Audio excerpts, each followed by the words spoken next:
러시아 동부 시베리아에는 마을 한복판에 거대한 구멍이 뚫려 있습니다.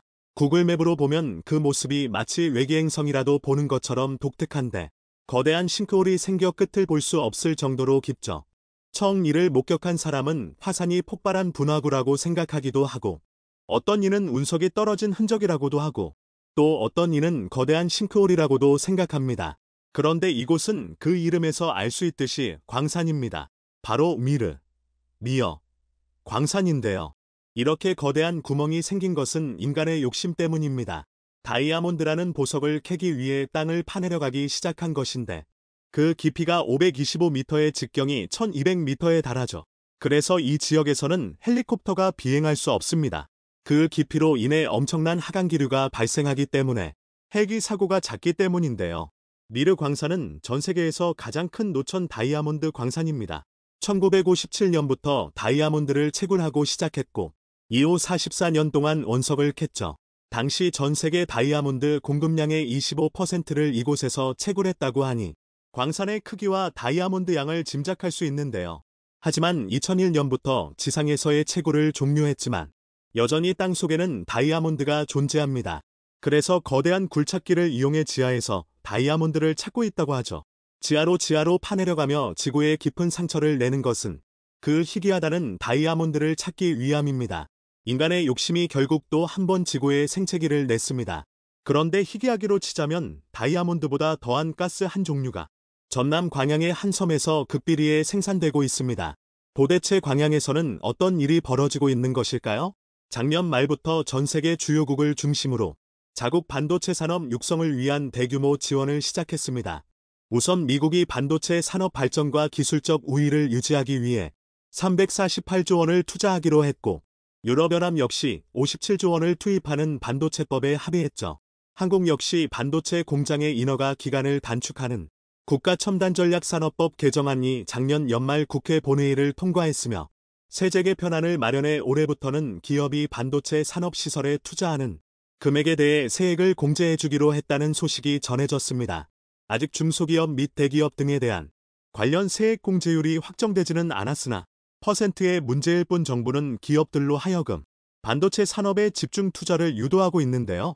투자 세액 공제란 국가적인 관점에서 봤을 때 발전을 꾀해야 할 필요가 있는 사업 분야에 기업이 투자했을 때 투자액의 일정 비율을 세금에서 제외해주는 제도로 보통은 신기술을 개발하거나 생산성을 향상시키거나 에너지 절약 등의 목적이 있을 때 국가적인 투자 가치가 크다고 판단합니다. 그러나 미국과 중국의 패권 다툼이 치열해지면서 반도체가 국가의 운명을 좌지우지할 중대한 산업으로 떠오르면서 전 세계는 보이지 않는 반도체 투자 전쟁 한복판에 서 있는데요. 사실 한국의 입장에서는 반도체는 먹거리 산업을 넘어선 생존 산업입니다. 지하자원이 많지 않은 한국의 입장에서는 원재료를 수입해 고부가가치 제품으로 만든 후 재수출하는 방식으로 성장해왔는데 반도체는 지난 2022년 10월까지 무려 17개월 연속 수출액 100억 달러, 약 12조 원을 기록했습니다. 그러니까 이전 17개월 동안 매달 12조 원이 반도체 수출로 벌어들인 겁니다. 뿐만 아니라 우리나라 전체 수출에서 약 20%가량이 반도체에서 나오기 때문에 괜히 생존 산업이라고 부르는 것이 아닙니다.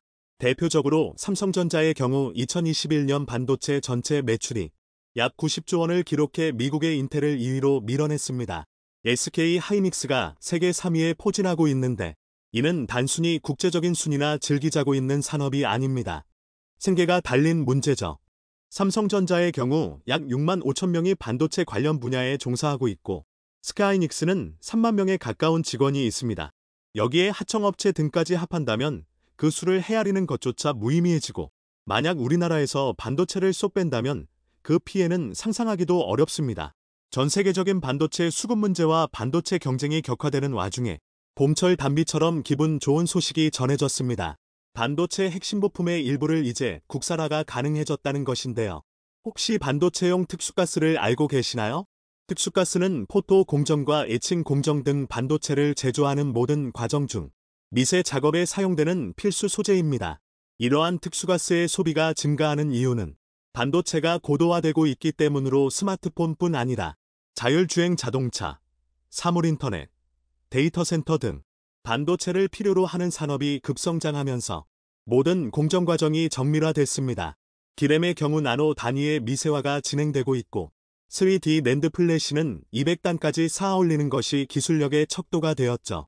이렇듯 칩의 집적도 향상을 위해 2단으로 쌓아 올리는 공법인 더블 태스킹과 같은 첨단 기술을 적용하고 있는데 이러한 공정을 위해서는 다양한 종류의 고순도 특수가스를 필요로 하는데요. 특수가스 중에서도 지구상의 극미량으로 존재해 양산이 어렵고 인공적인 생산도 불가능해 희소성 높은 가스들을 희귀가스라고 부릅니다. 대표적으로 헬륨 He, 네온 Ne, 크립톤 Kr, 제논 Xe, 나돈 Rn222 등이 있는데요. 이 중 한국은 네온, 크립톤, 제논 등을 전량 수입에 의존하고 있는 상황인더 시장 상황이나 환율에 따라 엄청난 영향을 받기 마련입니다. 이들 중 네온 Ne 가스라는 것이 있습니다. 국기업 중 TEMC라는 기업이 지난 2022년 1월 국내 최초로 반도체용 네온가스의 생산 설비 및 기술 개발을 국산화에 성공하고 첫 제품을 출하했는데요. 네온가스는 빛을 이용해 반도체 실리콘 웨이퍼에 전자회로를 새기는 공정에서 사용되는 필수 원재료인데 이 가스는 인간이 만들어낼 수 없습니다. 오로지 공기에서만 추출할 수 있는데 공기 중에도 0.00182% 밖에 포함되어 있지 않습니다. 극미량만 존재하는 특수성 때문에 철강을 재련하는 과정에서 발생하는 부산물로만 가스 포집이 가능한데 TEMC가 세계 최대 철강 회사로 꼽히는 포스코와 파트너십을 통해 국산화에 성공했습니다. 직접 네온가스 설비를 개발해 광양제철소에 설치했는데 이는 철을 재련하는 과정에서 발생되는 부생가스를 추출한 후 이를 반도체 공정에 사용되는 특수가스로 재활용하는 설비입니다. 2022년 1월 첫 제품을 출하했는데 공교롭게도 한 달 뒤 러시아 전쟁이 발발했습니다. 한국에는 삼성전자와 스카이닉스라는 전 세계 1, 3위의 반도체 생산업체가 자리하고 있을 만큼 반도체 주요 생산기지가 됐는데 그간 희귀가스는 아이러니컬하게도 러시아와 우크라이나에 의존하고 있었죠. 네온의 경우 러시아와 우크라이나산 비중이 약 28%를 차지하고 있고 크립톤은 우크라이나가 31%, 러시아가 17%로 총 48%의 비중을 차지하죠. 제논 또한 49% 수준으로 두 국가에 대한 의존도가 상당히 높은데요. 그러나 다행히 우크라이나 전쟁 발발 한 달 전부터 TEMC가 광양제철소에서 포집한 부생가스를 재활용해 네온가스를 공급하기 시작하면서 숨통이 트였죠. 그런데 제논은 더 희귀한 가스입니다. 대기 중 함유량이 고작 0.00009%에 불과한 무색, 무취의 비활성 기체로 나돈을 제외하면 지구상에서 가장 희귀한 비활성 기체 원소죠. 크립톤 역시 무색, 무취의 비활성으로 공기 중 0.00011% 함유된 귀한 가스입니다. 액체 공기에서 분리함으로써 얻을 수 있는데 영화 슈퍼맨에서 슈퍼맨이 크립톤나이트라는 운석에 의해 힘을 잃게 되는 것도 크립톤이 지구에는 극미량만 존재하는 희귀물질이라는 것에서 착안한 겁니다. 이처럼 공기에 극미량 포함된 원소를 분리해 다양한 형태의 크립톤 전구에 사용하고 레이저를 만들어 반도체 칩 제작에 사용합니다. 네온이야 한국의 TEMC와 포스코와 협력해 생산 공정을 구축해 걱정을 덜었지만 제논과 크립톤은 마땅한 활로가 없었습니다. 그래서 해외 기업의 국내 법인이 전량 수입한 후 다시 국내 업체에 공급하는 방식으로 이루어져 왔는데 최근 세계 최대 산업용 희귀가스 생산 1위 기업인 미국의 린더가 한국에 1,500억 원을 투자하기로 결정했습니다. 즉 2031년까지 경기도 평택에 가스 생산 시설을 세우고 제논과 크립톤을 국내에서 직접 생산해 공급하겠다는 겁니다. 예상되는 생산량은 국내 공급량의 절반가량으로 안정적인 수급이 가능해졌죠? 잠시 언급했듯 이제 전 세계는 치열한 반도체 투자 전쟁에 접어들었습니다. 이에 반도체 전 세계 1, 3위 기업을 보유한 한국의 입장에서는 희귀가스 국내 생산이 가능해진 만큼 오히려 과감한 투자로 시장을 앞서 나갈 필요가 있는데요. 삼성전자 역시 차세대 공정 양산에 집중하는 초격차 전략 강화로 시장 장악력을 더욱 높일 계획입니다. 생산 및 투자 규모에 있어서 호황 때와 다를 바 없는 과감한 투자를 진행하는 한편 차세대 메모리 기술 개발에 박차를 가하고 미세 공정에 역량을 집중하고 있습니다. 한진만 삼성전자 부회장은 얼마 전 감산 계획에 대한 질문에 우리는 당장 상황이 좋지 않더라도 예정된 경로를 쉽게 바꾸지는 않는다며 감산 계획이 없음을 우회적으로 표시했죠. 시장 3위 업체인 스카이닉스 역시 용인 반도체 클러스터를 2026년에 완공할 예정입니다. 현재 용인 공장에 약 120조 원을 투자해 생산 단지를 조성 중인데 2027년 양산을 목표로 2025년 초 1기 공장을 착공해 중장기적으로 총 4개의 반도체 공장을 용인 산업단지 내에 조성할 계획입니다. 우리 정부 역시 기업 투자에 발맞춰 2030년까지 소부장, 소재, 부품, 장비의 국산화율을 50%까지 끌어올리고 상대적으로 취약하다고 평가되는 시스템 반도체 시장 점유율을 10%까지 끌어올리겠다고 선언했는데요. 이를 위해 투자 지원, 인력 양성, 시스템 반도체 선도 기술 확보, 견고한 소부장 생태계 구축에 힘쏟기로 했습니다. 과연 한국의 이렇게 과감한 목표가 20년 전 세상을 깜짝 놀라게 했던 기적을 가능하게 할지 귀추가 주목됩니다.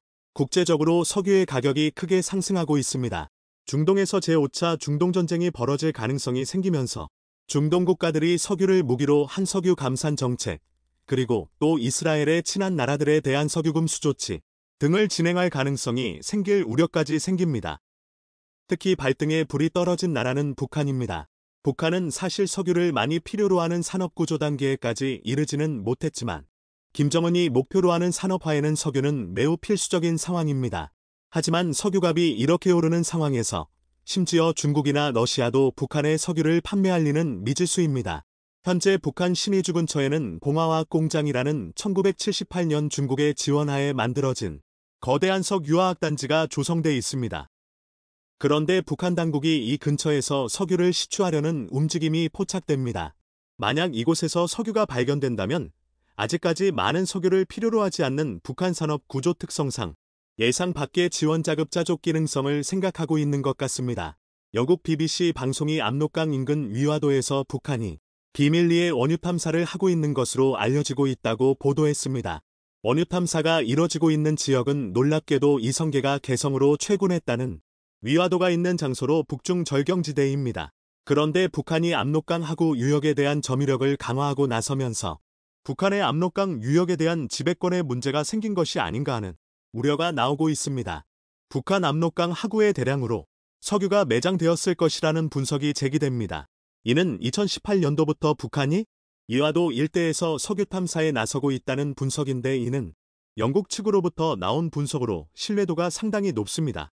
실제 인근의 서안만 부근에는 이미 중국이 대량으로 석유를 뽑아다 쓰고 있는 상황입니다. 이곳은 바로 보아이만 유전지대로 이어지는 북경 및 천진 중국 수도권으로 공급되는 막대한 석유 유전지대입니다. 이 지역은 수심이 깊지 않아서 서해바다 일대는 석유가 매우 풍부할 것으로 추정되는 지역입니다. 첫 번째 남한에서 유 탐사하다가 발견한 대박 자원. 놀랍게도 남한에서는 북한처럼 이 서해안 일대에서의 석유 탐사를 됐었는데 세계 최대의 공룡 화석 지대가 발견되면서 석유가 아닌 세계 최대 공룡 유적 탐방 관광지가 생겨나 굴뚝 없는 산업을 창출할 상황입니다. 세계 최대 공룡 화석 발견 지역이라는 타이틀만으로도 세계에서 유일한 주라기 공원과 같은 세계적인 테마파크를 만들 수 있어 큰 기대감이 모아지는 장소입니다. 전 세계 어린이를 대부분은 공룡에 열광하곤 하는데 바로 이 세계 최대 공통 화석지가 발견된 전라남도 해남군 우왕리에 만약에 이 공룡을 바탕으로 한 주라기 파크가 만들어지게 되면 세계 최대 공룡 관광지로 부상익에 몰 가능성이 매우 줍니다. 해남 일대는 사실 이렇다 할 만한 산업이 마땅치 않았는데 이러한 주라기 공원이 만들어지게 된다면 해남에서 제주도로 이어지는 거대한 관광지가 개발될 가능성이 릅니다. 그야말로 회석연료를 사용하지 않는 산업 굴뚝 없는 산업이 한국을 먹여 살리게 될 형국인 것입니다. 세계적으로 공룡 마니아들은 수천만에 이를 것으로 보이는데 대부분이 중산층 이상 가정의 자녀들로서 만약 이러한 관광지가 개발된다면 전 세계의 중산층 자녀들을 위한 관광지가 개발될 수 있습니다. 그럼 다시 북한으로 눈을 돌려서 위화도에서의 복한 상황을 살펴보겠습니다. 두 번째 중국 대륙에 있는 복한 땅. 충격적이게도 한반도 밖에 북한 영토가 있는 걸 아시는지요? 바로 압록강 하구의 신도섬과 황금평이라는 땅입니다. 이곳은 압록강 북부의 중국 대륙에 붙어있는 땅입니다.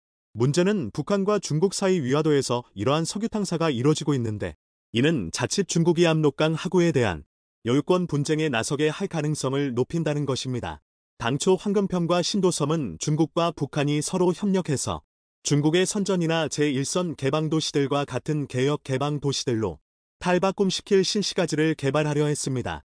이를 위해 홍콩 등 다양한 국제 자본을 유치하려고 노력했으나 중국까지 운해 대북 제재에 참여하기 시작하면서 꽁꽁 얼어버린 상황입니다.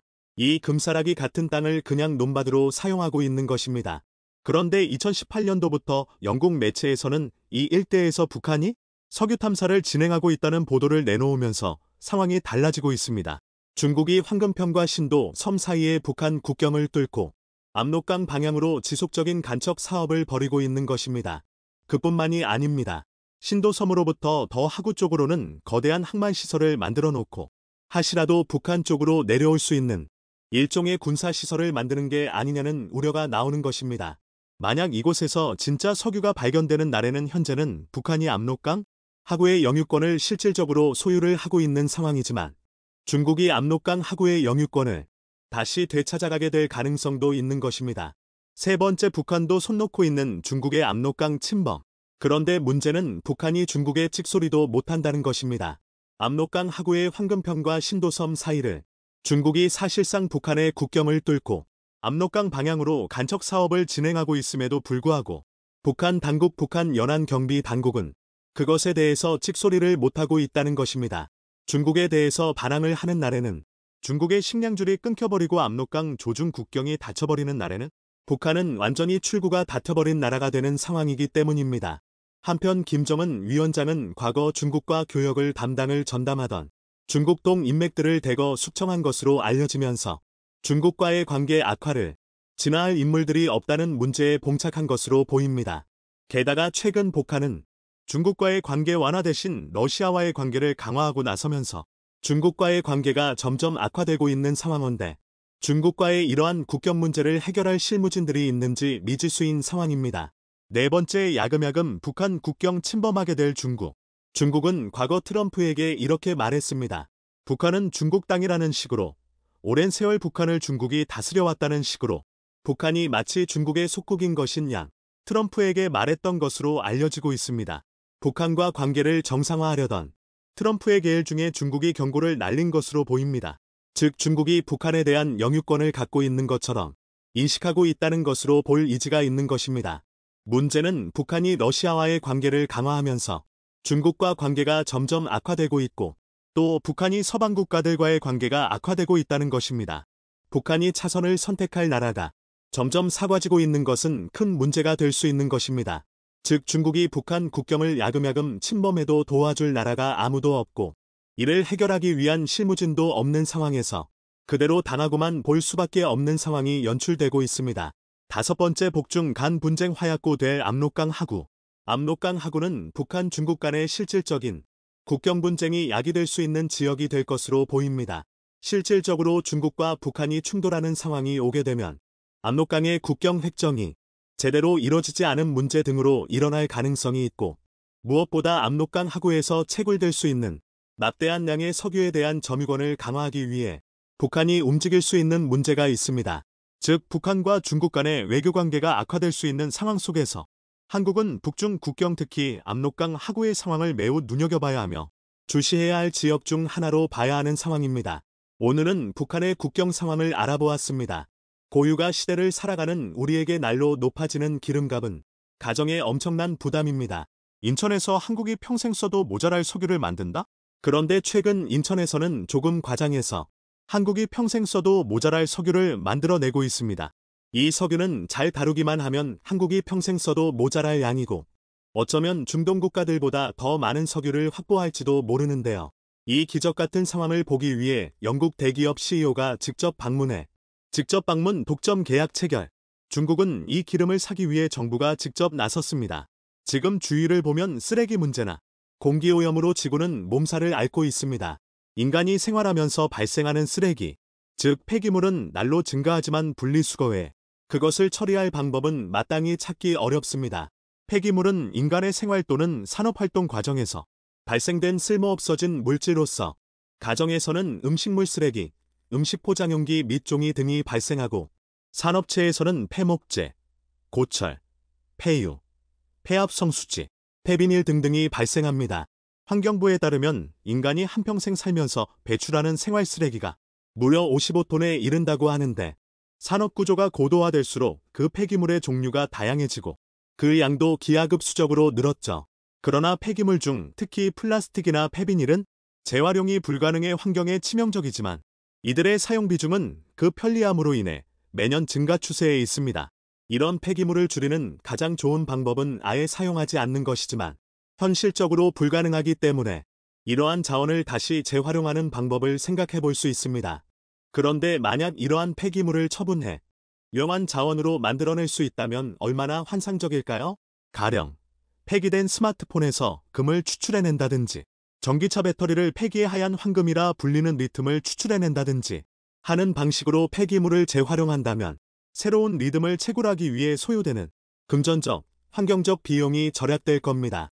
그런데 만약 절대 재활용이 불가능한 폐비닐이나 폐플라스틱을 녹여 석유를 추출할 수 있다면 어떨까요? 이건 천지가 개벽할 기술이 아닐까요? 그런데 이 기술을 한국의 한 중소기업이 세계 최초로 현실화시켰습니다. 최근 몇십 년 사이 탄소 중립이라는 단어가 전 세계적인 화두로 떠올랐습니다. 대기 중 이산화탄소 농도 증가를 막기 위해 인간 활동에서 발생하는 배출량은 최대한 감소시키고 흡수량은 증대시켜 순배출량을 제로로 만드는 겁니다. 이산화탄소를 발생시키는 온실가스는 최대한 줄이고 어쩔 수 없이 배출되는 온실가스는 이를 포집하거나 자연에 흡수시켜 실질적인 배출량을 0분으로 낮추는 것을 탄소중립 넷제로라고 합니다. 이에 각 기업과 국가들은 탄소중립 실천을 위해 이산화탄소 포집, 저장, 활용 기술, CCUS 등 다양한 기술을 발전시켰지만 이제는 탄소중립을 넘어 새로운 자원 확보까지 가능해졌습니다. 영국의 쓰레기 처리업체로 잘 알려진 세이비엔은 런던 증권거래소 AIM 마켓에 상장된 에너지 효율 기업입니다. 지난 2월 9일 리처드 페러스 회장은 영국에서의 모든 활동을 접고 한국에 귀국해 대뜸 인천을 찾았습니다. 그리고는 한국의 중소기업, 도시유전으로부터 설비를 도입하기 위해 독점 영업권과 판매권 계약을 체결했죠. 사실 설비 하나를 구입하는데 대기업 회장까지 방문해야 하나 싶지만 도시유전이라는 중소기업의 기술을 사려면 회장급 인사가 오지 않을 수 없었습니다. 세상을 바꿀 기술이니까요. 플라스틱이나 폐비닐과 같이 분해되지 않는 폐기물이 재활용이 완전히 불가능한 것은 아닙니다.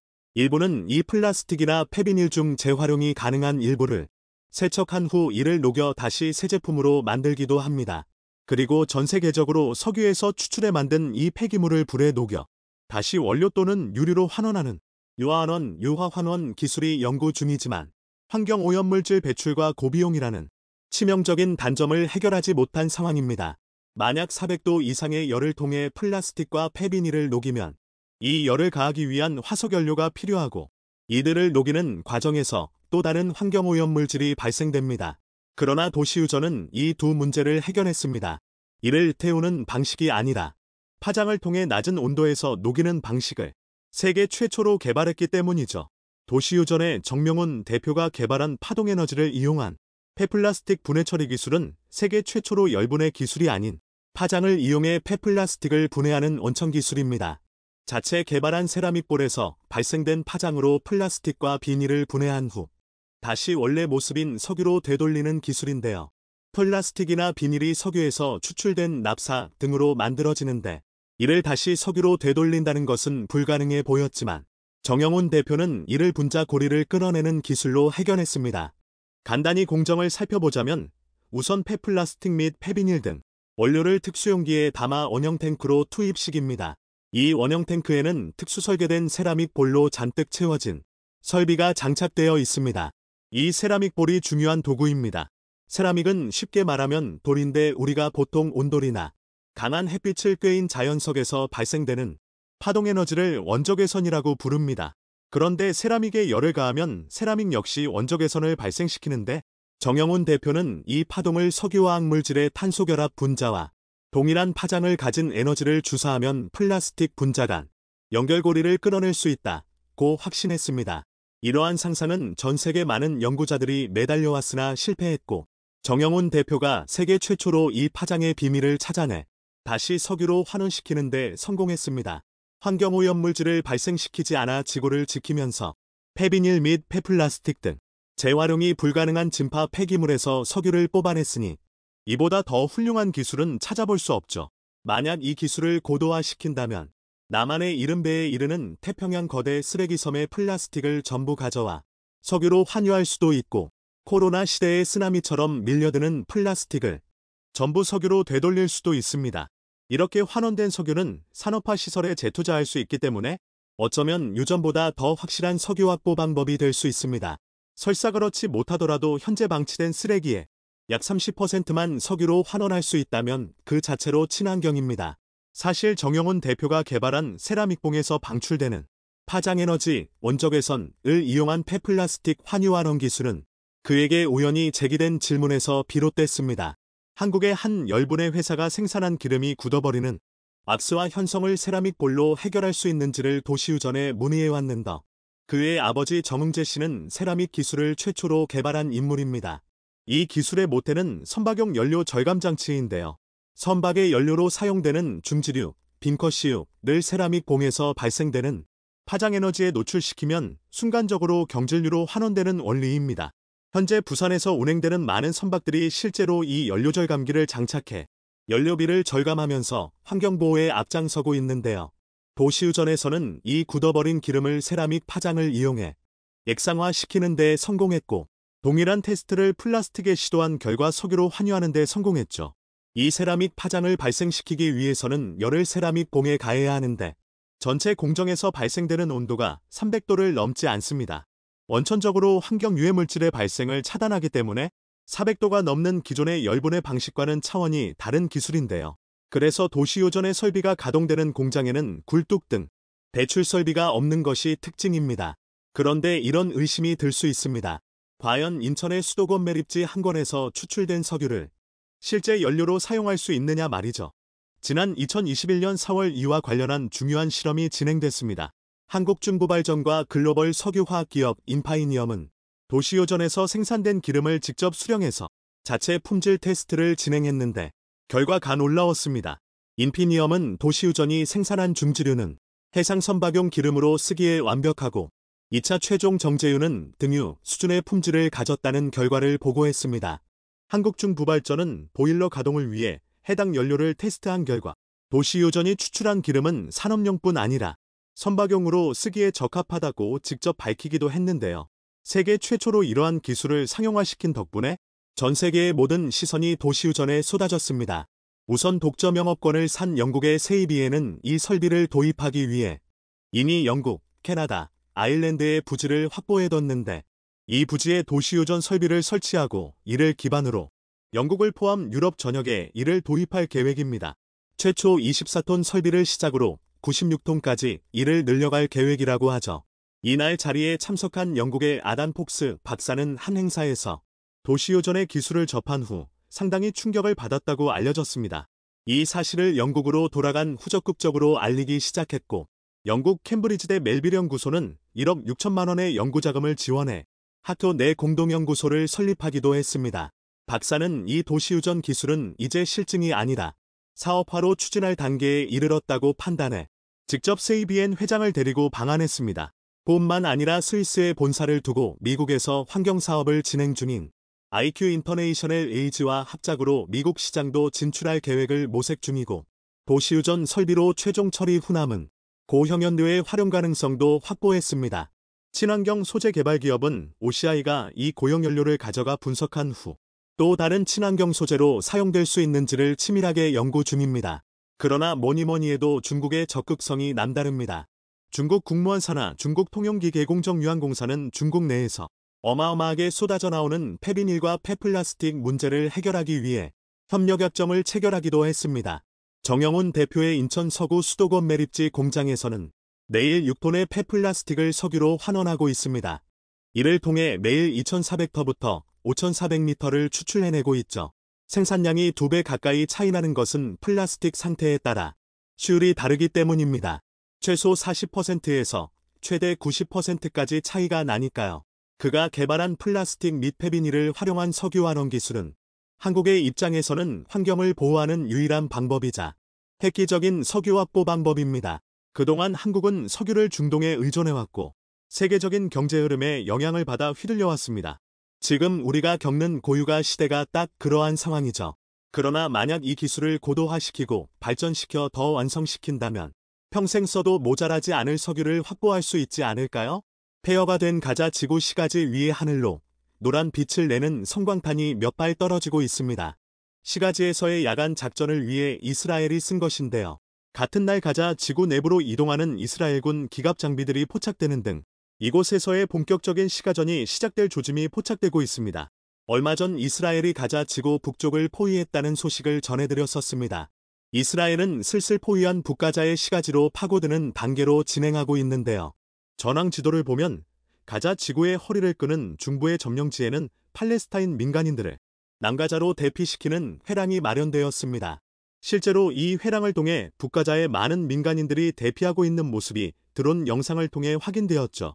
민간인이 빠져나간 북가자에 남은 하마스 대원들은 북쪽과 북동쪽 점령지에서부터 차근차근 시가지를 깎아내며 소탕할 계획인 것으로 보입니다. 이렇게 조금씩 세심하게 밀고 나가는 공략법을 두고 소시지의 일종인 살라미를 칼로 한 겹 한 겹 저미는 것과 같다고 하여 살라미 전술이라고 부르는데요. 이스라엘에게 차고 넘치는 화력이 있음에도 이런 방식을 택하는 이유는 역시 하마스의 땅굴 때문이었습니다. 의외로 이 땅굴이라는 것은 적 입장에서는 그 구조를 파악하기가 극히 어렵습니다. 일단 출입구를 파악하기가 어렵고 찾아내서 안에 들어가더라도 복잡한 구조 탓에 불과 몇 분이면 방향 감각을 잃어버려서 지도를 만드는 것도 쉽지 않기 때문입니다.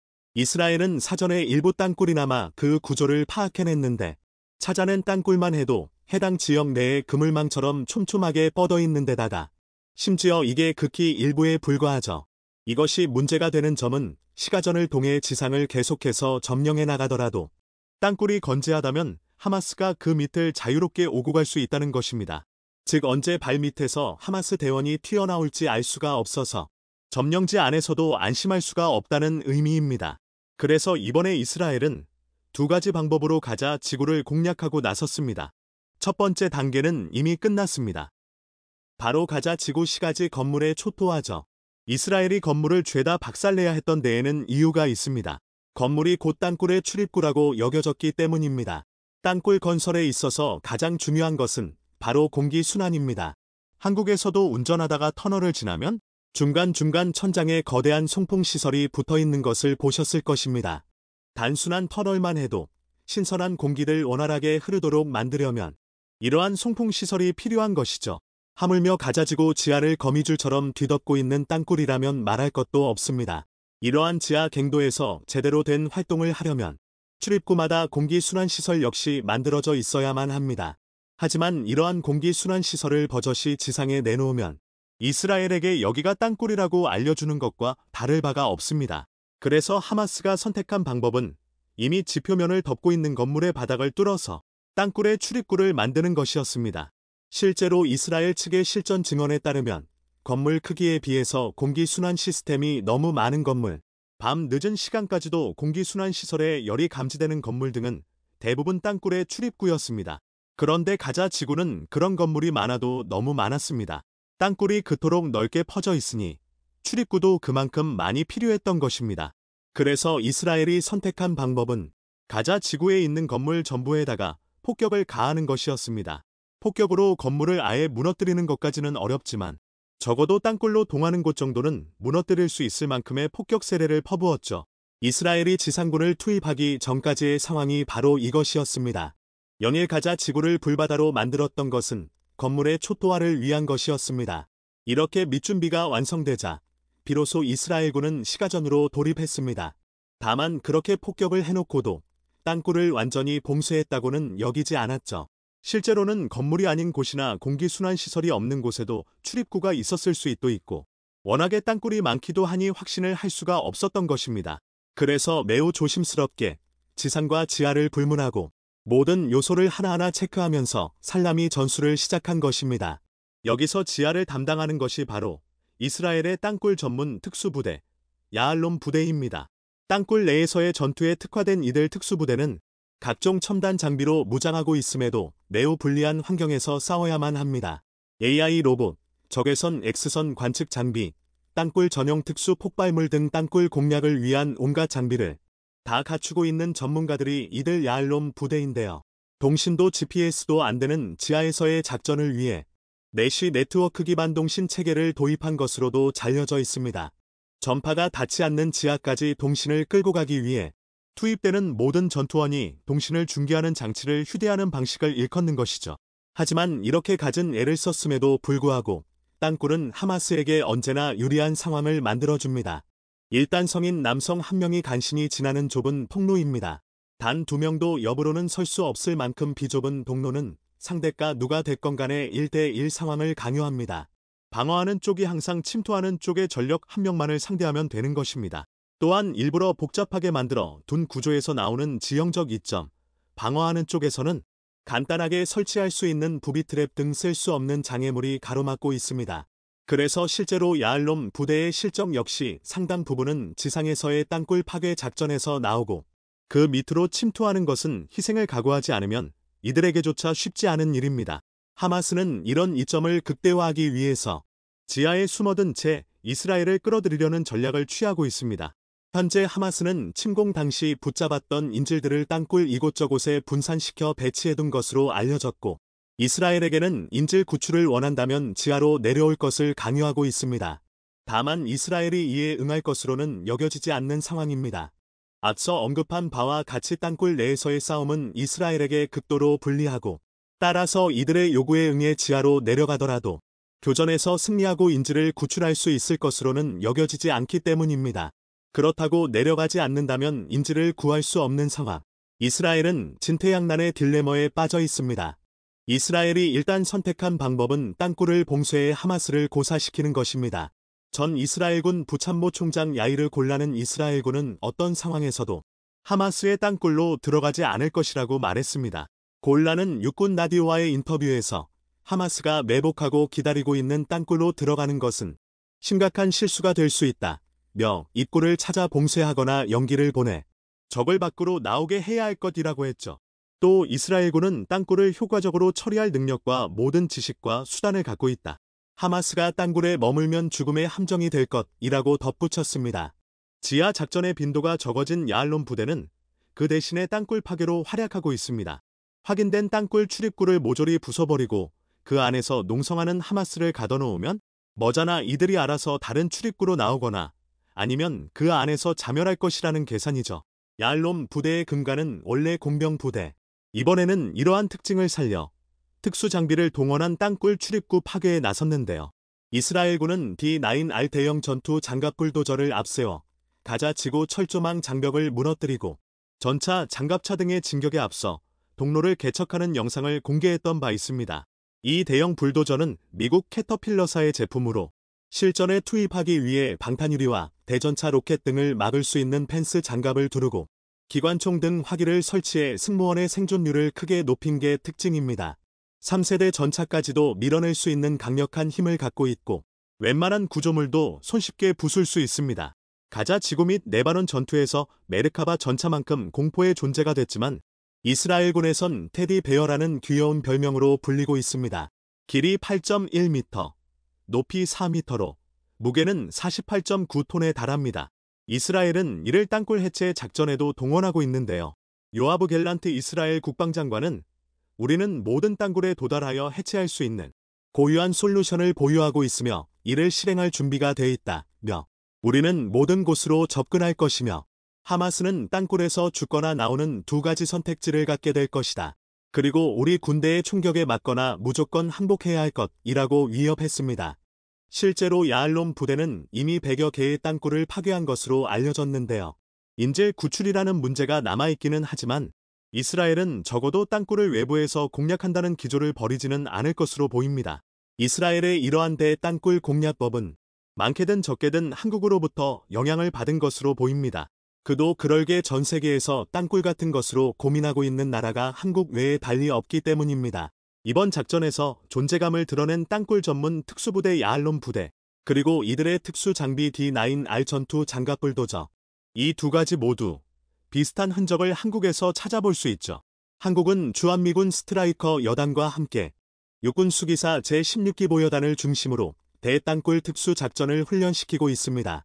야알롬 부대와 비슷하게 각종 첨단 장비 및 로봇 등으로 무장하고 있는 이들 부대는 북한이 실제 건설한 땅굴과 유사한 지하 시설에서 주기적인 훈련을 진행하고 있습니다. 거기다 목표로 하고 있는 적이 북한이니만큼 이곳에서 대량 살상 무기를 제거하는 상황까지 상정하고 있습니다. 이러한 훈련 방식은 야알롬 부대의 훈련에도 참고가 되었을 것인데요. 한국 역시 이번 전쟁을 주시하면서 이들의 실전 경험에서 우리가 배워올 것은 없는지를 확인해보고 있습니다. 전투 장갑 불도저 역시 한국은 유사한 무기 체계를 갖추고 있습니다. 일단은 현재 일선 공병 부대에 널리 보급된 미국산 M9AC가 있습니다. 그야말로 국방색을 칠한 불도저로 보이는 M9AC는 사실은 장갑 등의 무게를 견디느라 평범한 산업용 불도저보다 성능이 떨어집니다. 한국군은 주로 지뢰 개척용으로 사용하지만 일정 화력 이상의 지뢰에는 오히려 견디지 못한다는 데이터가 있을 정도죠. 이에 한국은 K1 전차를 기반으로 한 장애물 개척 전차 K600 콧불소를 개발했었죠. 얼마 전 우크라이나에 대한 인도적인 지원으로 선택받기도 했는데요. 전차 차체에서 나오는 압도적인 출력으로 지뢰 개척에 있어서는 대단한 효율을 보여주고 있었습니다. 그러나 어디까지나 지뢰 개척에 치중된 성능이라는 것이 조금 아쉬웠습니다. 한국은 K1의 후속 모델인 K2가 여러 국가에서 히트를 치자 이를 바탕으로 한파생형 장애물 개척 전차도 개발 중에 있습니다. 올해 방산 전시회 등을 통해 막 공개된 것으로 더욱 강력한 차체를 바탕으로 K600에 비해서도 밀리지 않는 지뢰 제거 능력에 더해서 땅굴 등을 대상으로 한 구조물 철거 능력이나 진로 개척 능력 등을 개선한 새로운 모델입니다.